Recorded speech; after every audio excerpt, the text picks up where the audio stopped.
सोमवार दिनांक 9 सप्टेंबर 2024. The bad times at El Royale ही मूवी बघितली आहे. टिपिकल मारधाड, रॉबरी, मर्डर, पण छान आहे. एकदम हटके आहे थोडीशी, आणि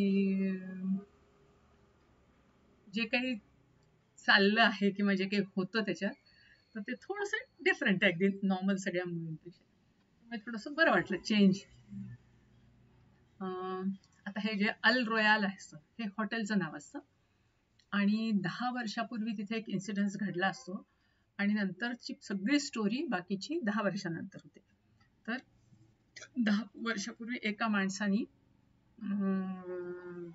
जे काही रॉबरी केली असते, म्हणजे त्यांचा ग्रुप असतो, त्याच्यातला एक माणूस ती बॅग भरलेली पैशांची घेऊन त्या हॉटेलमध्ये आलेला असतो.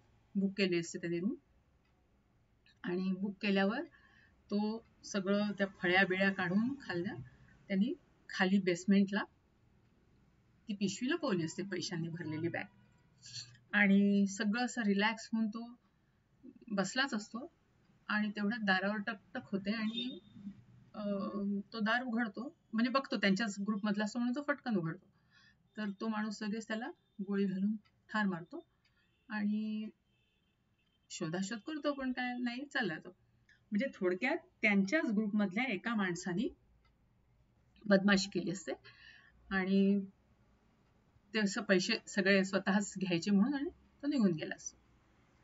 आता मग ह्या ग्रुपमधल्या त्यांच्या एका माणसाला पोलीस पकडतात, आणि त्याला जेल होते, 10 वर्ष जेल. आणि मग तो जेव्हा सुटतो तर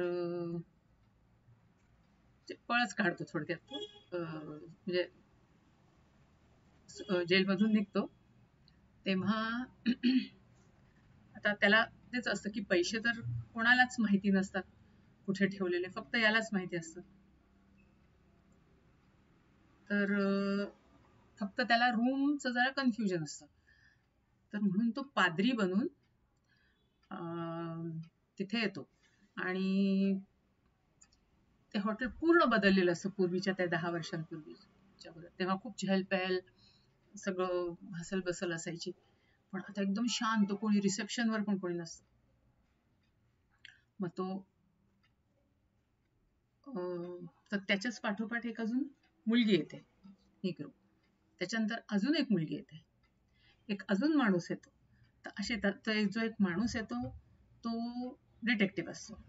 एक जी मुलगी आधी आली असते निग्रो टाईपची अमेरिकन, ती गायिका असते, आणि दुसरी जी एक अजून मुलगी आली असते तर ती थोडासा तिचा उद्देश वेगळा असतो. तिने आपल्याच बहिणीला बंद करून ठेवलं असतं, आणि तिच्याकडनं तिला खरं उगळवायचं असतं सगळं, आणि तिला लपायला म्हणून आणि ती आलेली असते. तर आता प्रत्येक जण बघतो की कोणीच नाही रिसेप्शनवर. मग हीच जरा हे करते, आवाज देते ठक ठक ठक. तर तो येतो, मुलगा, यंग मुलगा असतो रिसेप्शनवर. तर मग प्रत्येक जण कुठली रूम पाहिजे काय, डिटेक्टिव्ह म्हणतो नाही, माझी रूम तर बुक आहे, मला ही वालीच पाहिजे, हनीमून कपलवाली रूम पाहिजे. मग हा आता याला आठवत नसते रूम नंबर 4 का 5, तर तो 4 मागतो, आणि ती गायिका 5 घेते, आणि दुसरी ती मुलगी असते ती अजून एक कुठली तरी मुलगी घेते. थोडक्यात सगळे आपापल्या रूम मध्ये जातात. आता रूम मध्ये गेल्यावर मग म्हणजे कळतं आपल्याला की हा डिटेक्टिव्ह आहे म्हणून, जो दुसरा असतो. तर तो सगळ्या रूमची पाहणी करतो. तो जवळपास कॅमेरे आणि रेकॉर्ड करायला वगैरे असं गोष्टी ठेवलेल्या असतात.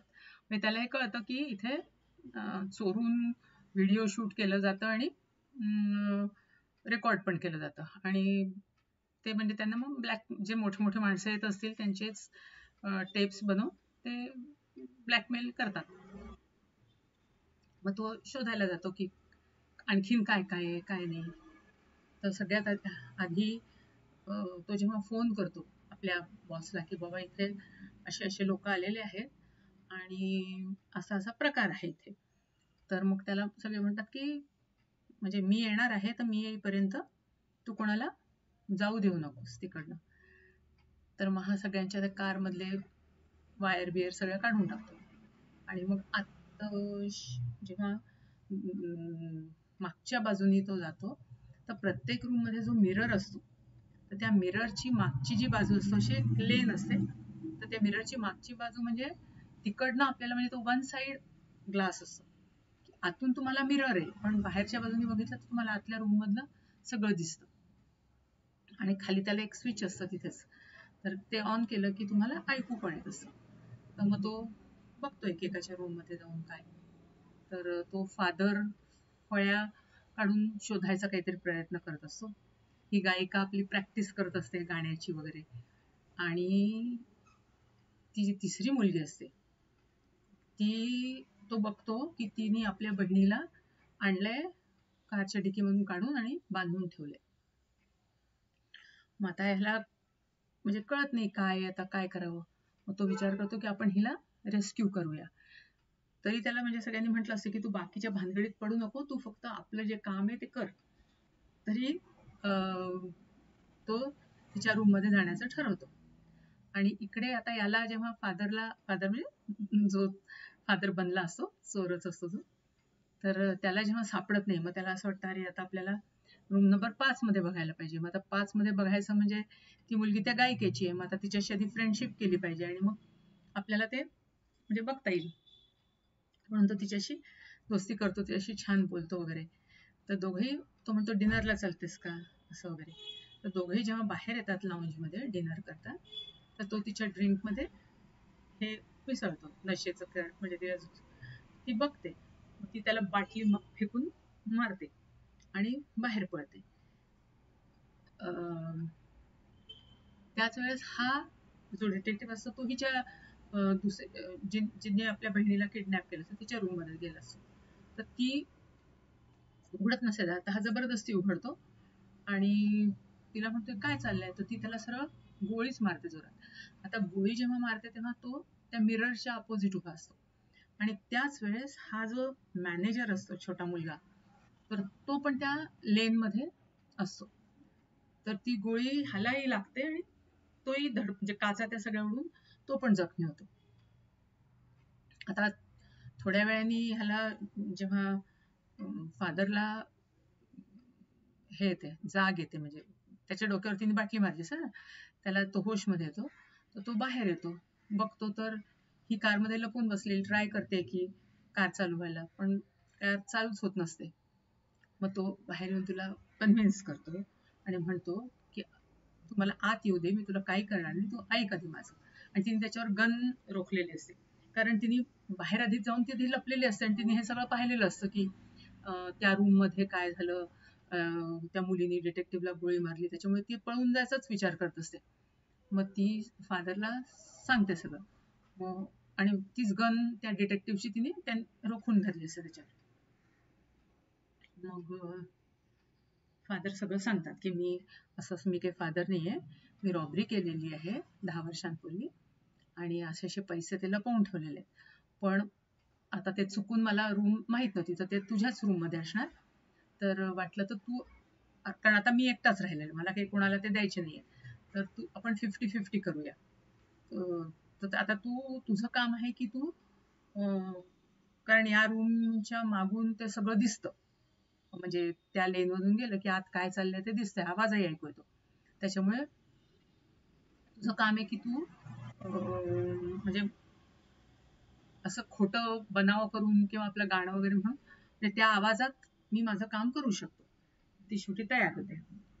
आता इकडे हा प्रकार असतो जो बहिणीला तिने बांधून ठेवलेला असतो. तो प्रकार असा असतो की त्यांना एक असाच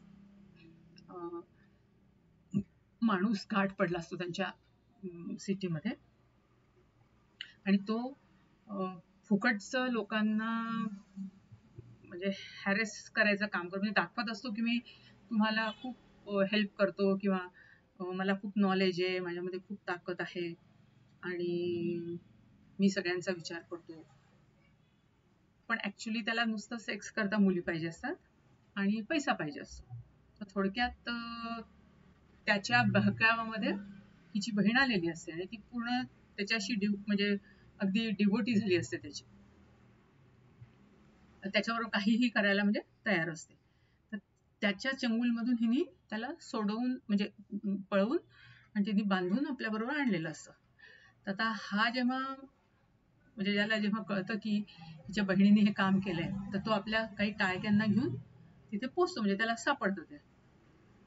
आणि तिथे पोचल्यावर मग तो तिला म्हणजे धारेवर धरतो. आता इकडे ही मुद्दामून मोठमोठ्यांनी गाणं म्हणत असते आपल्या रूम मध्ये आणि मध्ये मध्ये अशी ठाक ठूक की तो आपलं काम करू शकेल. म्हणजे कोणाला तसा जसा तो मॅनेजर पण मागे फिरत असतो, ही पण मागे फिरत असते तेव्हा, तर तिला दिसतं की गाणं म्हणते प्रॅक्टिस, म्हणजे त्यांना शंका येत नाही मग. आणि हा आपलं काम करतो फादर आणि त्याला ती सापडते पिशवी. तर हे लोक जसेच बाहेर येतात तर हा त्याच वेळेस हा आलेला असतो, म्हणजे ज्यांनी तिच्या बहिणीला पूर्ण आपल्या वशमध्ये केलेलं असतं. मग झालं, तो सगळ्यांनाच त्याचे लोक बांधून ठेवतात आणि सरळ म्हणतात की मला खरं सांगा काय प्रकार आहे काय नाही. तर आधी कोणीच काही बोलत नाही. तो सरळ त्या मॅनेजरला शूट करतो आणि मॅनेजर बिचारा तसा खूप सीधा मुलगा असतो. त्यांनी आर्मीमध्ये काम केलेलं असतं आणि तेव्हा त्यांनी युद्धात खूप लोकांना मारलं असतं, म्हणजे मनाविरुद्ध खरं केलं असतं. तर तो फादरला खरंच फादर समजत असतो, म्हणतो मला कन्फेस करायचं आहे फादर, मी खूप लोकांना हे केलंय, मी टेप्स बनवले आहेत, माझ्या जे बॉस आहेत तिथले ते मला जे ऑर्डर देतात की यांचं हे करते, तर मी ते सगळं करतो, मी खूप पाप केली आहेत माझ्या आयुष्यात, मला मुक्ती पाहिजे. फादर म्हणतात ठीक आहे, मी काही फादर नाही आहे पण ठीक आहे, म्हणजे तो त्याला म्हणजे मरायच्या वेळेस कन्सोल करायला म्हणून ते करतो. आणि मग त्याच वेळेस ही छोटी मुलगी त्याला जाऊन मिळते. ही मोठी मुलगी तिला म्हणजे ऐकायलाच, बहीण ऐकतच नसते, तिलाही हा गोळी मारून टाकतो. आणि मग त्याच्यानंतर मग मात्र हे लोक भरपूर जाळपोळ मारामारी यांची होते आणि मग म्हणजे सगळेच मरतात. ते अल रोयालला पण सगळे आग लागते. मग हे लोक भराभरा भराभरा फक्त फादर आणि ती गायिका मुलगी पैसे गोळा करतात आणि बाहेर पडतात. बाहेर पडल्यावर तसं काहीच दाखवलं नाही, मग एकदम दाखवले की आता मोठं एक हॉटेल घेतलेलं आहे, ज्याचा बॉस हा झालेला आहे, म्हणजे मालक कॅसिनोचा. आणि तिथेही गायिका म्हणून तिला खूप चांगलं म्हणजे नाव मिळालेलं, म्हणजे दोघंही मग वेल टू डू होतात त्या पैशातनं, म्हणजे चांगला उपयोग करतात, वाईट मार्गाला न जाता. तसं हे सगळं काय म्हणायचं टिपिकल फॉर्म्युला फिल्म, पण छान आहे ओव्हरऑल, आवडली मला.